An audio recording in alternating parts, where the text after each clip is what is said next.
Dan biarlah sebelum kita menerimanya, ya kita menyatakan pujian ini semua karena anugerahnya.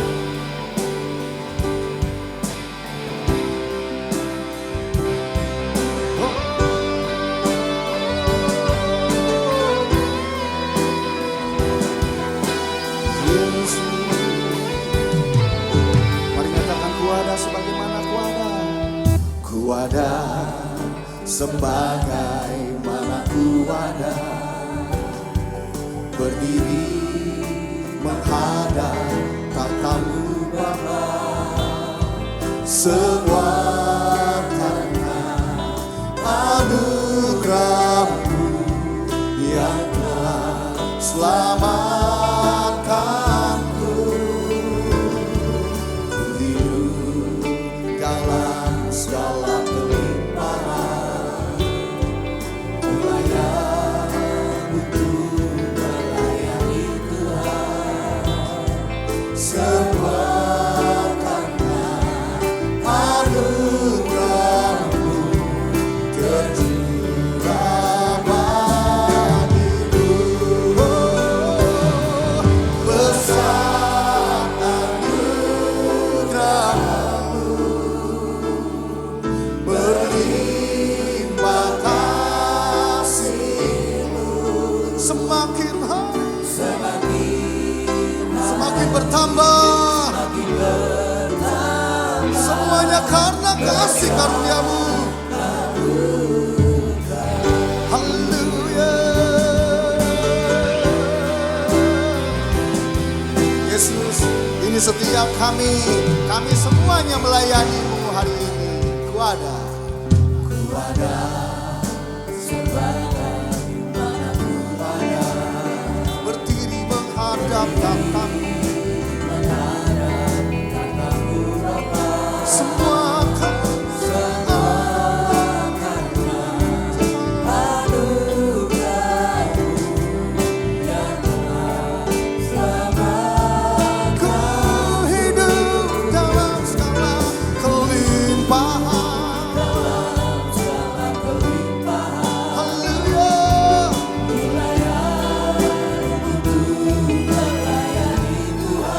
Semua karena anugerah-Mu tercurah bagiku.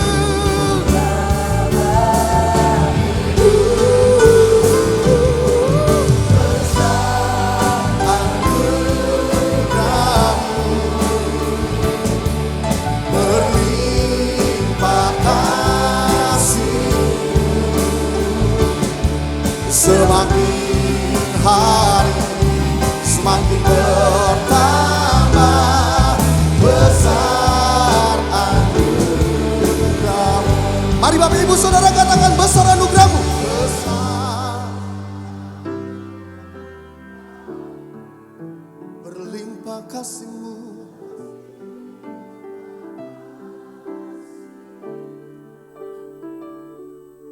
semakin hari semakin bertambah besar anugerah-Mu.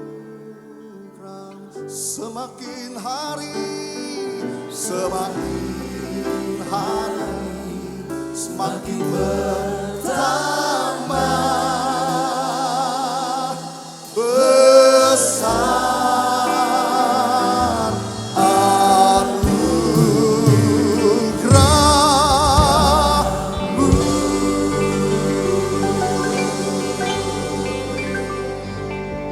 Ya Tuhan, sempurna karya-Mu, kerja-Mu ajaib ya Allah. Dalam semua yang kami hidupi, kami dapat dari apa yang Tuhan sudah kerjakan. Dan saat ini kami mau dituntun lagi, diarahkan lagi, supaya mengalami apa yang Tuhan sudah sediakan bagi setiap kami yang percaya. Dan hanya firman dan roh-Mu yang memampukan kami untuk lanjutkan lagi perjalanan ini. Kami mau sampai pada akhirnya kemenangan total itu terjadi bagi setiap kami yang percaya. Di dalam nama Yesus Kristus Tuhan, roh-Mu menolong, menuntun, membimbing kami untuk mengerti dari setiap kebenaran yang kami belajar pada kesempatan ini. Karena ada banyak Paskah yang kami sudah lewati, kami tidak mau terlewat begitu saja. Kami mau diingatkan kembali pada kesempatan ini bahwa kami tidak sekedar hidup. Kami harus mengalami karya Tuhan dalam hidup kami. Dan apa yang kami alami kami boleh spread, bagi kepada orang-orang yang ada di sekitar kami. Di dalam nama Yesus Kristus Tuhan, tingkap sorga terbuka, lawatannya bekerja, dan kami terima yang baik dari Tuhan. Yang percaya sepakat, mari bersama katakan amin. Beri tepuk tangan buat Tuhan Yesus.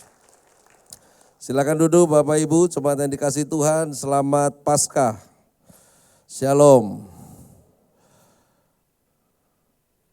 Hidup dalam kemenangan total itu mutlak bagi setiap kita yang percaya. Saya awali dari 1 Korintus pasalnya yang ke-15, ayatnya yang ke-50 sampai dengan ayatnya yang ke-58. Demikian firman Tuhan.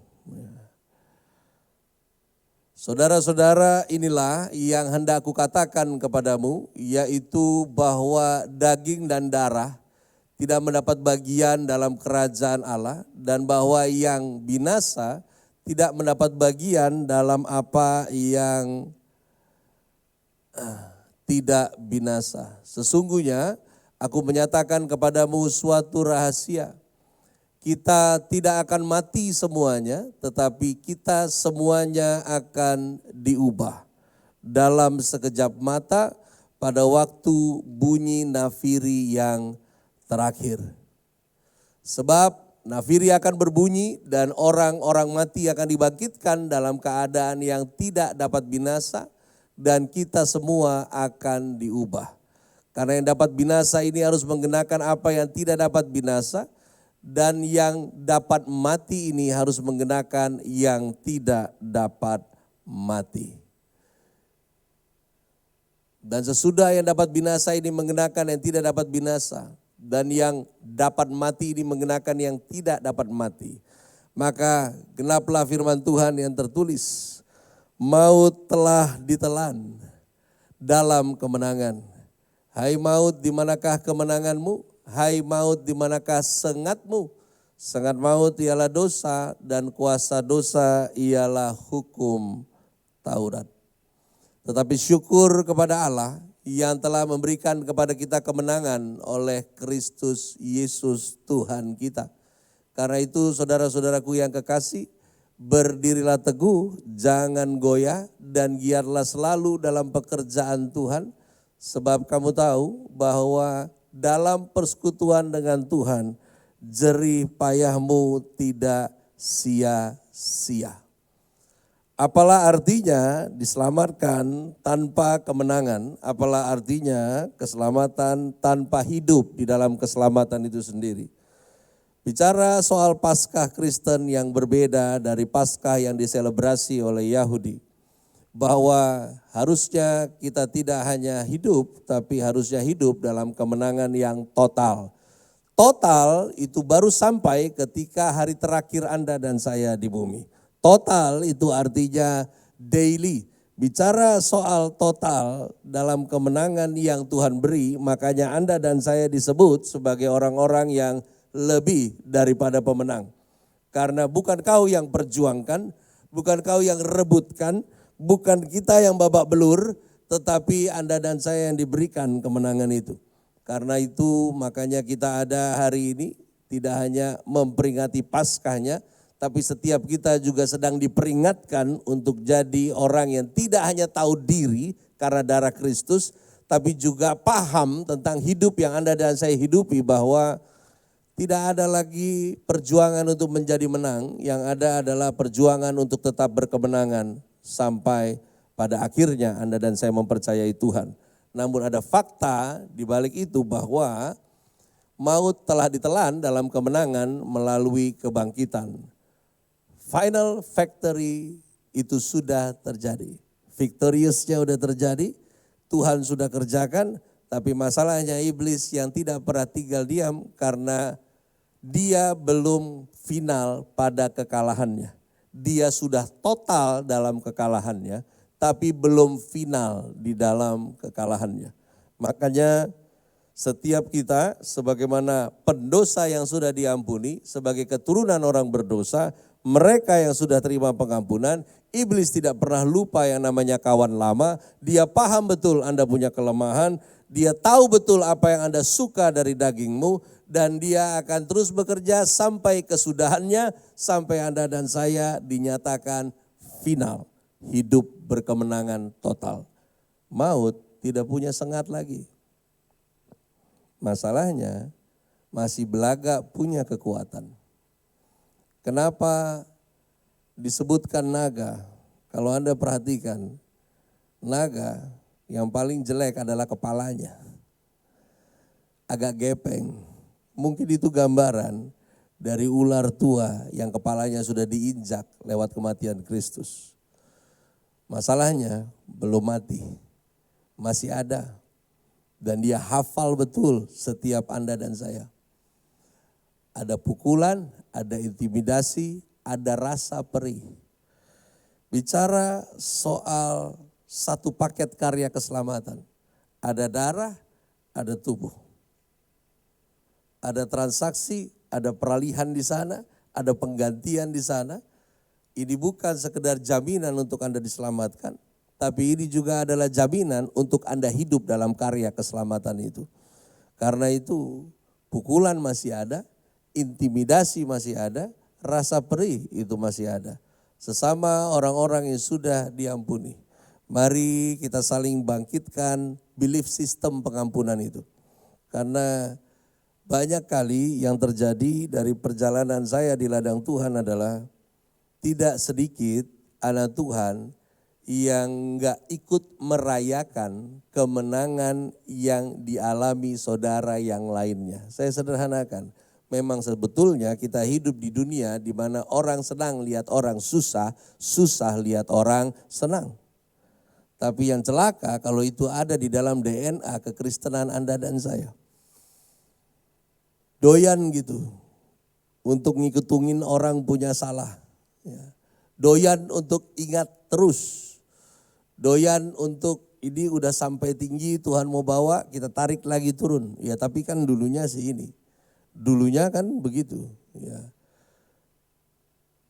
Kenapa Yesus bangkit? Supaya Anda enggak hidup dari yang dulunya. Supaya Anda hidup dibawa kepada masa depan. Karena itu jangan sampai Anda dan saya yang ngaku Kristen ini jadi agennya iblis juga. Masih main di pukulan, masih main di intimidasi, masih main di rasa sakit.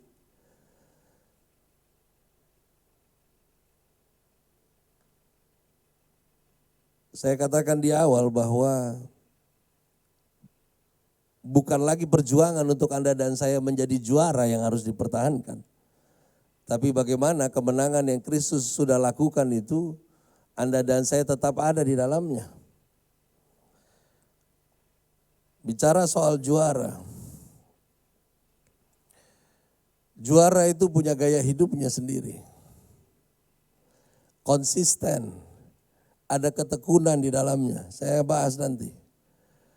Ada banyak kita bisa lihat atlet yang akhirnya setelah melewati masa-masa di mana dia tampil, maka berubah menjadi aneh tubuhnya. Semuanya karena berhenti dari pola yang seharusnya. Ada pola yang Anda dan saya harus bentuk dalam cara hidup. Ada pola yang Anda dan saya harus bentuk dalam belief system sebagai orang-orang yang lebih daripada pemenang. Karena itu mari hidup dengan kualitas juara. Karena Anda dan saya memang harusnya ada di situ. Di 1 Korintus 15 ayat 58 saya mengajak kita membaca bersama.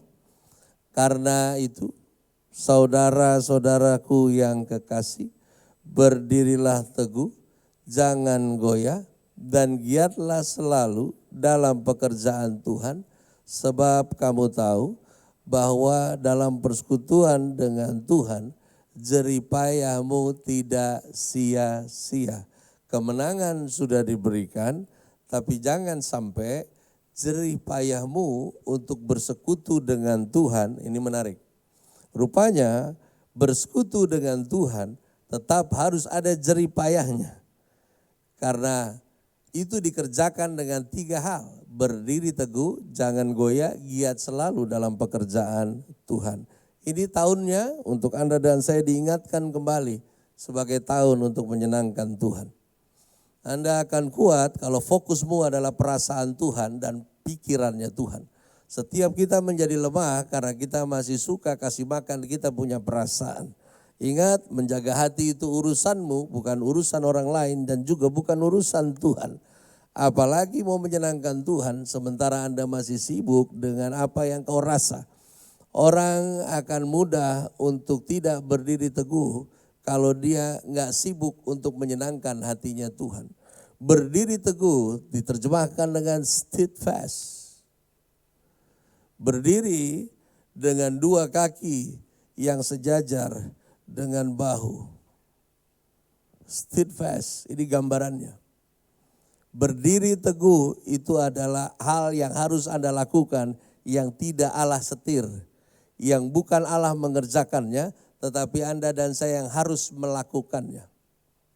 Berdiri teguh adalah tentang tabah dan setia. Orang percaya itu ditetapkan jadi juara dalam kehidupan ini. Seorang juara itu tidak dilahirkan. Kalau bicara ekonomi, 10 tahun terakhir ada istilah pewaris atau perintis. Mana yang lebih enak sebetulnya masing-masing punya effortnya sendiri. Pewaris, perintis. Mungkin bedanya cuma di angka. Tetapi masing-masing punya bebannya sendiri. Perintis, dia harus berjuang untuk mengisi kantongnya sendiri. Dia tidak punya bapak yang dia andalkan. Dia harus lakukan semuanya sendiri. Beli mobil pertamanya sendiri. Dia harus bekerja di tempat di mana yang dia tidak kenal semua orang di sana. Dia harus bekerja dengan sekuat tenaganya. Rupiah demi rupiah dia harus kumpulkan. Lalu kemudian berkembang. Lalu kemudian punya ini dan itu. Dan biasanya yang model begini tidak mudah menyerah. Karena seorang perintis tidak boleh capek. Seorang perintis tidak boleh lelah. Seorang perintis bolehnya mati. Di luar itu jangan. Pewaris, apakah mereka lebih enak? Sabar dulu. Mungkin mereka lahir dengan tabungan 1 miliar. Mereka bertumbuh dengan tidak kekurangan fasilitas. Mereka nikah pun tidak perlu effort untuk bagaimana caranya menabung. Karena bapaknya bisa nikahkan dia. Dia tidak mulai dari minus. Dia mulai dari modal yang besar. Anda pikir apakah itu sesuatu yang menyenangkan? Mungkin beberapa orang dengan point of view mengatakan pasti menyenangkan. Karena semuanya sudah ada. Perhatikan begini. Seorang perintis yang bapaknya cuma punya 100. Dan ketika dia berjuang, dia punya 1000. Ada kepuasan yang lebih mudah ketimbang seorang pewaris yang harus mengalahkan bapaknya di angka 100.000.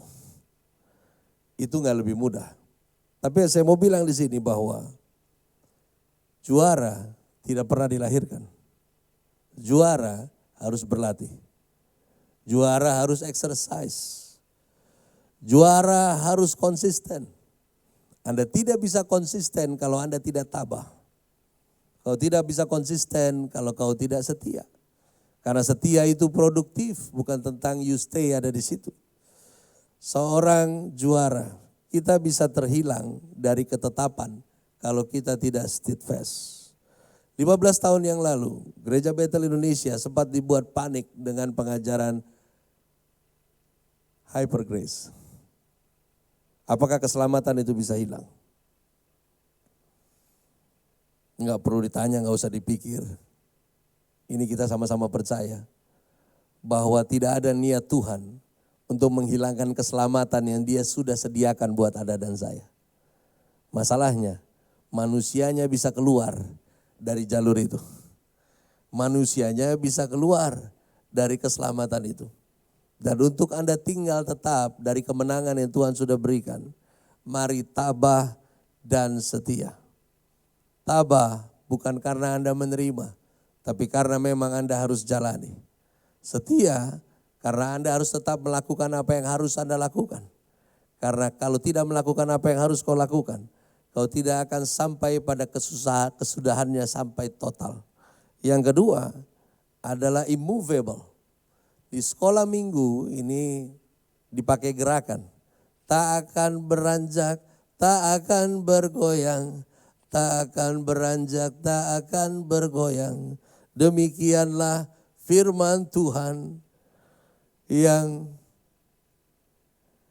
sedikit alumni sekolah minggu di sini ya.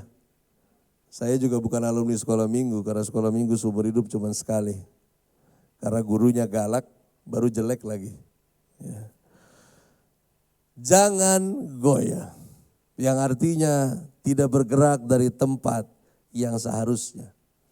Setan itu nggak bisa tarik kamu, setan itu nggak bisa dorong kamu keluar dari anugerah. Karena itu keputusan Anda dan saya. Jangan terpengaruh dengan kompetisi. Karena tidak perlu lagi apa yang Anda kompetisikan. Di dalam Kristus Anda lebih daripada pemenang. Apa kompetisi lagi? Yang ada adalah kita melatih diri secara ketahanan. Supaya Anda dan saya mampu untuk bertahan. Jangan izinkan keadaan itu mempengaruhi Anda. Dunia memang tidak stabil. Dunia sedang menuju kepada kehancurannya. Kenapa kau terlalu pusing untuk tebak-tebak buah manggis? Kira-kira apakah hari Senin BBM-nya berubah harganya? Kira-kira apakah nanti begini dan begitu? Kebijakan dunia akan berubah, cuman firman yang tidak berubah. Kenapa kau heran dengan itu? Kenapa kau kaget dengan itu? Sungguh bahwa dunia ini sedang menggenapi firman Allah. Kehancurannya, kekacauannya, seluruh kebinasaan, semua di framing di dunia ini. Jangan izinkan keadaan mempengaruhi Anda. Jangan berhenti untuk percaya. Kamu nantikan saja Tuhan sampai kamu, saya, kita semua bisa berdansa di atas badai. Karena badai nggak akan pernah berhenti, badai hanya akan berganti.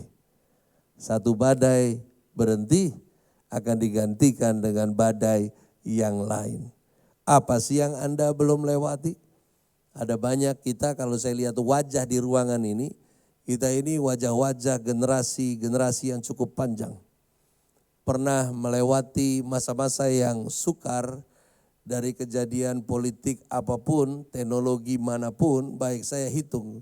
Kira-kira yang kita seumuran sudah melewati masa di mana kekacauan terjadi di Jakarta, daerah Priuk. Kita udah lewati yang namanya keadaan yang ada di 98, apalagi kita sudah lewati teknologi dengan handphone, dengan telepon yang kita harus putar dan menunggu putaran berhenti baru kita cari angka yang lain putar lagi. Mungkin kalian yang Gen Z gak pernah dengar ini. Untuk kami menelpon 799 2701 itu lama sekali.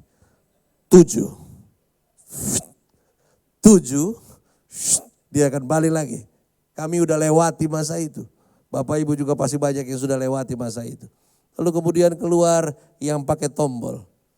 Dan tombol itu yang juga banyak orang dagang laku adalah jual akrilik untuk penutup tombol. Karena waktu putar cukup pakai gembok satu tidak bisa diputar. Tapi ketika itu jadi pencet-pencet itu yang jual akrilik itu laku. Karena harus tutup biar anaknya tidak colong pulsa di sana. Ya, tapi apa mau dikata, setan dengan segala kepintarannya menolong anak-anak muda di zaman itu untuk menggunakan kawat. Kreativitas setan memang luar biasa. Pakai kawat dan dia bisa telepon lagi. Baru keluar lagi yang namanya telepon itu bisa pakai, dulu belum ada istilah wireless Bluetooth. Tapi dia bisa pakai non-near kabel. Kayaknya udah keren banget, punya telepon begitu pasti anak orang kaya ini. Dia bisa keluar ke pekarangan, dia sampai telepon begitu. Ya, kayaknya udah keren banget. Ya, mesin cuci dari 2 lubang jadi 1 lubang. Ya, apalagi? Ada banyak hal yang kita udah lewati. Tiba-tiba dolar dongkrak habis. Tiba-tiba kita ketemu mata uang yang namanya euro. Lalu kemudian kaum karismatik mengatakan inilah ujung dari akhir zaman. Lalu kemudian kita ketemu dari 99 mau tembus di angka tahun 2000 Y2K, masih ingat? Bahwa ketika sampai di 1 Januari kiamat akan terjadi dan ternyata hari ini enggak kiamat-kiamat. Ya. Baru waktu itu terus berjalan. Ya. Per 8 tahun ada goncangan ekonomi. Lalu kemudian kita masuk kepada sesuatu yang membuat kejutan. Namanya COVID-19. Kita ketakutan, tapi di balik ketakutan timbangan kita tambah. Omong kosong, Allah pelihara Anda dan saya. Mau takut yang mana lagi? Jangan beranjak dari tempat yang seharusnya. Jangan goyah. Dunia itu memang tempatnya ketidakpastian. Jadi kalau kau dengar yang gak pasti itu biasa. Jangan doakan kekacauan untuk berhenti. Doakan supaya banyak jiwa tetap bisa diselamatkan dalam kekacauan itu. Karena perang harus terjadi. Jangan bikin Yesus jadi delay terus. Anda kalau baca di Injil, tanda-tanda Yesus datang apa? Perang di mana-mana. Kan kacau, lagi perang Anda doa biar stop. Yesus gak datang lagi. Yesus mau datang lagi, delay lagi. Saya bukan bilang ayo mari perang, bukan itu pesannya. Ya. Tapi memang dunia begitu. Dan tidak ada yang tidak ditulis di dalam Alkitab. Makanya baca, kalau Anda gak baca gampang kau goyah. Dan giatlah selalu dalam pekerjaan Tuhan. Abounding. Abounding itu artinya penuh, melimpah, total. Abounding itu artinya hidup kamu dipenuhi dengan segala kegiatan yang alasannya adalah Tuhan dan tujuannya adalah Tuhan. Bertekun untuk sibuk cari tahu apa yang Tuhan mau. Kau hadapi berita buruk, kau alami situasi yang buruk, kau selalu kerja, cari tahu apa yang Tuhan mau. Itu namanya abounding. Karena seorang juara bertanding sesuai aturan main. Itu tata kelolanya. Kalau tidak Anda diskualifikasi. Mari abounding. Saya setiap kali ke Season City selalu diingatkan bahwa melayani bukan tentang sempurna tapi menyempurnakan pertobatan. Pak Gembala di tempat ini punya slogan itu. Dan betul, abounding bikin Anda dan saya semakin hari semakin serupa seperti Kristus. Kalau mereka yang tekun melakukan apa yang Tuhan mau, yang selalu cari tahu apa yang Tuhan inginkan, yang melayani satu dengan yang lain, itu hidupnya saja digoncang-goncang, apalagi yang tidak. Iblis bisa bebas pindahin Anda dari satu tempat ke tempat lain. Karena itu mari hiduplah sebagaimana seorang juara harusnya hidup. Sampai Anda dan saya mengalami kemenangan total. Jangan terlalu betah di dunia ini karena ini bukan tempat Anda dan saya. Selama di sini, mari all out buat Tuhan. Mari pertahankan gelar keselamatan dari Tuhan. Setia, jangan goyah, total. Karena keselamatan yang dari Tuhan gak pernah Tuhan mau cabut. Tapi Anda dan saya harus setia di dalamnya. Tidak goyah dari keselamatan itu. Dan total di dalamnya. Mari lakukan semuanya untuk bersekutu lebih lagi dengan Tuhan. Karena Dia sudah selesaikan semuanya. Jangan pikir kau yang mulai, Tuhan yang selesaikan. Enggak begitu. Dia yang sudah duluan mulai. Anda dan saya yang disertai oleh kuasa ditaruh roh di dalam Anda dan saya. Yang akan melanjutkan lagi ini semuanya. Sampai akhirnya di mana Yesus ada, Anda dan saya juga berada di sana.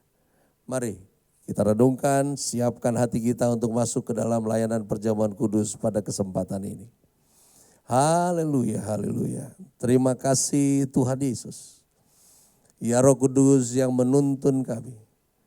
Kiranya saat ini tidak hanya secara pikiran, namun juga secara rasa setiap kami diperingatkan bahwa darah, tubuh yang dari Tuhan semuanya sudah dikaryakan maksimal.